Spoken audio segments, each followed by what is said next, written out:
Bonjour à tous, j'espère que vous allez bien. Je viens de vous filmer les nouveautés à venir pour l'année 2017 puisque c'est une vidéo que j'avais vraiment envie de vous proposer et je viens de réaliser que j'étais tellement excitée à l'idée de vous parler de toutes ces nouveautés et tout ça que je vous ai même pas parlé de ce petit gars qui s'est installé juste derrière.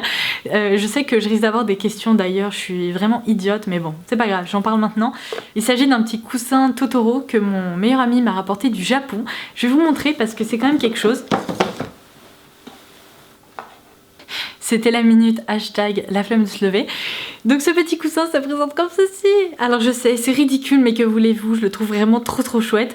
Ce qui est hyper sympa c'est que les japonais sont très intelligents puisqu'ils ont prévu un espace dans lequel on peut glisser sa main et comme ça quand on regarde un film ou ce genre de choses, eh bien on garde les mains au chaud. Et ça c'est quand même super.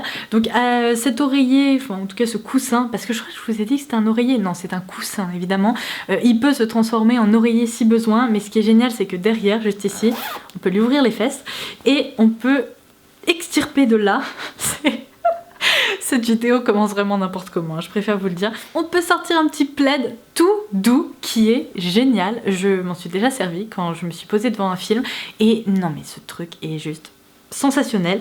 Donc voilà, malheureusement je vais pas vous dire où vous pourrez vous le procurer si ce n'est probablement à Tokyo. La seule conclusion que je tire de ce cadeau c'est qu'apparemment il ne faut surtout pas que j'aille à Tokyo là prochainement parce que je risque de revenir avec toutes sortes d'objets comme ça, donc en tout cas là j'en ai un, ça me satisfait amplement et on verra si un jour j'ai peut-être la chance ou le projet d'aller passer un petit peu de temps au Japon, et bien je risque vraiment de rendre fou mon banquier en achetant toutes sortes de choses improbables. Mais voilà, en attendant c'était la présentation du petit Totoro, voilà, vous êtes ravis. On va maintenant passer à la Glossy Box du mois de janvier, si vous voulez bien. En plus c'est très malin ce que je viens de faire parce que maintenant que je vous l'ai montré, je pense que vous avez passé toute la vidéo à regarder ce bidule derrière moi alors que j'ai envie de vous parler de ça. Bon, bah c'est pas grave, voilà, amusez-vous bien. Le mois dernier, je vous ai présenté le contenu de la Glossy Box du mois de décembre. Je vous ai dit que j'étais assez irrégulière quant à la découverte du contenu des box, par manque de temps, par manque d'envie, enfin pour à peu près 10 000 raisons. Là, ce mois-ci, j'ai reçu ma box très tôt, je le cache. J'ai reçu ma box très tôt, donc je me suis dit que bien j'allais me dépêcher pour vous filmer cette vidéo et découvrir son contenu avec vous, parce que sinon, clairement, cette box va rester dans un coin et on va arriver au mois de mars que je l'aurai toujours pas ouverte et je l'aurais complètement oublié. Donc c'est parti. Glossy janvier 2017, le thème c'est Simply Beautiful. Comme d'habitude on met ça de côté. Donc on est de retour sur la box rose avec l'intérieur rose et noir. De ce côté là pas de changement. Alors j'appréhende un peu l'ouverture de cette box parce qu'il faut dire que celle du mois de décembre était particulièrement réussie. Son contenu m'a beaucoup plu et d'ailleurs dans mes favoris du mois de décembre vous allez pouvoir retrouver cette palette Essence qui était justement dans la box, que je trouve géniale, dont j'arrête pas de me servir, notamment pour son highlighter que je porte encore aujourd'hui. Non mais regardez-moi cette luminosité de dingo. Donc elle était vraiment très réussie, elle m'a beaucoup plu. Je ne suis pas sûre que celle du mois de janvier soit aussi bien, mais bon, peut-être, allons-y. Le verdict tout de suite. Ah ouais, son contenu est moins bien. J'aime bien ce moment d'analyse genre ah non. Alors je commence par ça, c'est de la marque Spatuyu. Je ne connais pas du tout cette marque. Il s'agit d'une brosse nettoyante pour le visage, pour nettoyer les pores, mais également réaliser un petit massage. Alors, le concept est très sympa, je dis pas le contraire, mais dans la réalité c'est un truc dont je ne me servirai jamais. Pourquoi? Parce que pour tout vous dire, j'ai une Clarisonic qui peut faire le boulot à ma place et en soi je suis tellement flemmarde le soir que eh bien si je me tourne déjà pas trop vers un outil qui fait le boulot à ma place, je ne vois pas comment je vais penser à utiliser une brosse manuelle. Mais au-delà de ça c'est parce que je vous l'ai déjà dit plein de fois, mais ma Clarisonic en fait je m'en sers de façon assez épisodique. Je m'en sers lorsque je sens que ma peau part un peu en cacahuète, ou alors quand j'ai, par exemple quand je porte des maquillages voilà assez... J'arrive plus à parler, c'est fatigant. Quand je porte des maquillages assez intenses, eh bien j'aime bien m'en servir pour être sûre que ma peau est parfaitement nettoyée après le démaquillage. Et sincèrement la Clarisonic jusqu'à présent c'est la meilleure brosse que j'ai pu tester. J'ai également testé celle de Oh mais je me fatigue, hein. Celle de Clinique que j'ai trouvée moins bien parce qu'elle est moins douce, parce que je la trouve un peu moins efficace, un peu plus abrasive. En tout cas pour moi la Clarisonic avec l'embout luxe c'est la meilleure brosse qui soit sur le marché pour le moment. Donc ça je dois vous avouer que là comme ça paye pas trop de mine. Déjà pour commencer les poils ne sont pas très doux. Clairement, bon il y a pire mais il y a mieux, je dois vous le dire. On a l'impression qu'ils ont été coupés comme ça, schlac. Donc c'est pas l'idéal. À l'intérieur on retrouve des petits bouts là, je ne sais pas si vous pouvez voir, on dirait du bonbon, des petits bouts un peu siliconés qui je pense font office de petits embouts de massage. Je ne sais pas quoi vous dire de ce produit, enfin de cet outil, si ce n'est que moi ça me fait pas rêver dans le sens où je suis sûre que je m'en servirai pas. Donc clairement pour moi c'est un flop dans le sens où j'en trouverai pas l'utilité, donc je vais donner cette brosse à quelqu'un qui pourra en faire bon usage. Peut-être que certains d'entre vous vont être ravis parce que si vous faites peut-être partie de celles qui adorent découvrir de nouveaux accessoires ou de nouveaux outils de nettoyage. Bon, moi, voilà, malheureusement c'est pas quelque chose qui me fait rêver et parce que il faut bien avouer que le soir je suis souvent fatiguée, j'ai hâte d'aller au lit et je me lance pas dans des expériences avec des outils etc. Peut-être à tort d'ailleurs, mais bon, ça commence pas bien, voilà. Alors ensuite, bah ça continue pas bien hein. Voilà. J'ai reçu le micellaire Cleanance d'Aven. Cleanance c'est la gamme pour les peaux mixtes à imperfection de chez Aven, donc peaux grasses à imperfection même. Je pense que c'est plus pour les peaux mixtes à grasses qui ont tendance à avoir des imperfections.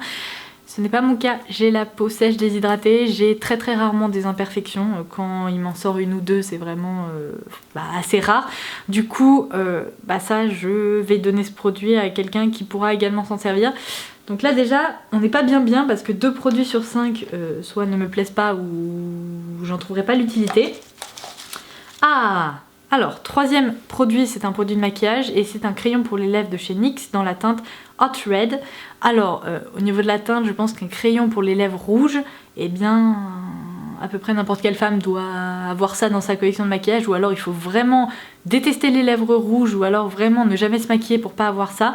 Donc je ne sais pas s'il y a plusieurs teintes qui vont être envoyées dans les différentes box. Moi je suis tombée sur la teinte rouge. C'est un produit que je dois avoir probablement en 15 ou 17 exemplaires.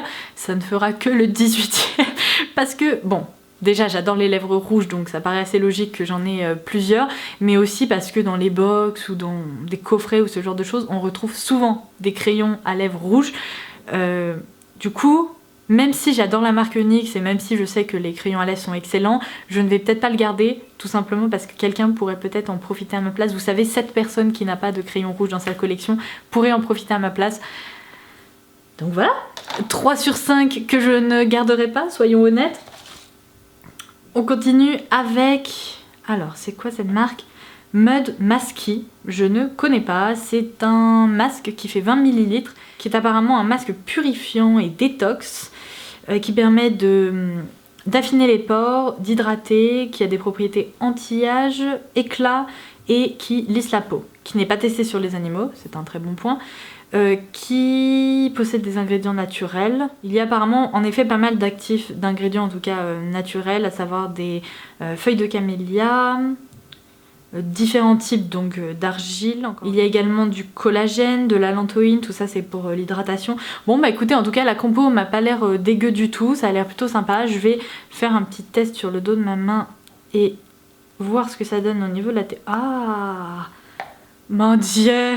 Alors attendez, je vais vous montrer. C'est pas très ragoûtant. Alors juste comme ça, au premier abord, c'est pas la texture la plus agréable à regarder, n'est-ce pas? On dirait... alors, non. Non, en fait, on va pas se lancer sur ce terrain-là, on dirait rien du tout, je ne vais pas vous dire. Je vous laisse imaginer tout ce qui se passe dans ma tête en ce moment, mais je vais vraiment pas le décrire. Croyez-moi, vous ne voulez pas que je le fasse. Du coup... Oh mon... Mais mon dieu, c'est quoi cette texture? Alors, bon, normalement, quand on... mais au point des cosmétiques, on essaye de tendre vers une certaine sensorialité. Apparemment, c'est pas le cas pour tous les produits, mais... Alors, niveau parfum, c'est très frais. C'est déjà un bon point, n'est-ce pas? Parce qu'en plus, si ça puait là, ça aurait été assez terrible. Bon, c'est très frais, c'est chouette. La texture est un peu liquide et se tient vraiment assez mal pour un masque à l'argile. Après ça veut peut-être dire qu'il se rince beaucoup plus facilement que la plupart des masques à l'argile, ça peut être un bon point. On a des petits micro-grains à l'intérieur, donc ça peut être sympa lorsqu'on le rince, ça fait une micro-exfoliation. Bon, je suis mitigée dans le sens où ça m'a pas l'air d'être un mauvais produit du tout, j'ai même envie de le tester. La texture ne peut pas trop donner envie comme ça au premier abord, mais si ça se trouve il est très efficace, donc ce petit Mud Masky, je le garde, je testerai, on verra ce que ça donne. Et c'est super, je me retrouve avec ce truc sur les mains, je n'ai pas de mouchoir. J'avais pas envie de me lever. Du coup, le dernier produit de cette box, c'est de la marque Oolution. Niveau parfum, on dirait du foin à l'amande. Bon, oui, il y a pire, il y a mieux. Bon là après vous allez me dire c'est un contour des yeux, donc on s'attend pas non plus à un truc hyper parfumé, hyper sensoriel. Au contraire, c'est une zone assez sensible, donc c'est vraiment pas ce qu'on veut. Là, ça doit tout simplement être les actifs qui possèdent cette odeur. Donc, pourquoi pas? Disons que c'est ni plus ni moins. Je suis pas trop attirée par la marque, mais en même temps là j'ai un produit, donc il faudrait bien un jour que je me penche sur son cas. Pas tout de suite, c'est clair, parce que j'ai d'autres choses à tester, mais d'ici quelques semaines ou mois, je vais me le garder de côté et je vais passer outre cette couleur verte hyper criarde et essayer ce contour des yeux, n'est-ce pas? Et la box est déjà vide, donc ça veut dire que sur 5 produits, je vais en mettre 3 de côté. Cette fois-ci, il y avait beaucoup plus de soins que de maquillage. C'est dommage, je préfère quand il y a quand même un équilibre, et c'était aussi la force de certaines box proposées par Glossybox en 2016, c'est qu'il y avait un bon équilibre. Là, bon, on repart sur des bases un peu plus soins. Ça pourrait clairement plaire à celles qui adorent le soin, et puis celles qui s'attendaient à recevoir un peu de maquillage risquent d'être déçues. Je ne sais pas encore une fois si les box contiennent toutes les mêmes produits. Je ne pense pas, parce que parfois vous me dites ah moi j'ai eu tel produit, ou alors j'ai reçu telle ou telle chose, donc là apparemment il y aurait aussi un produit Embryolisse qui pourrait s'être glissé, un produit Noxidoxy, un mascara Too Faced. Bon, donc ça se trouve vous n'aurez pas du tout le même contenu que moi. N'hésitez pas à me dire ce que vous avez pensé de la box du mois de janvier en commentaire ci-dessous. Moi je suis mitigée. Voilà, ça aurait pu être pire, mais en même temps c'est parce que malheureusement les produits ne correspondent pas trop à mes attentes ou à mon type de peau, que ce soit l'eau micellaire pour peau mixte à grasse ou alors la brosse nettoyante manuelle. Donc voilà, c'est vraiment ce que je pensais avant d'ouvrir la box. Celle du mois de décembre était vraiment très très bien. Donc pour arriver au même niveau, ça allait être compliqué. Bon, celle du mois de janvier me plaît pas trop. Espérons que celle du mois de février soit plus réussie. J'espère que cette vidéo vous aura plu. Je vous retrouve très très vite pour de nouvelles vidéos, de nouveaux articles sur le blog comme d'habitude. Et en attendant, je vous embrasse très fort. Bye bye!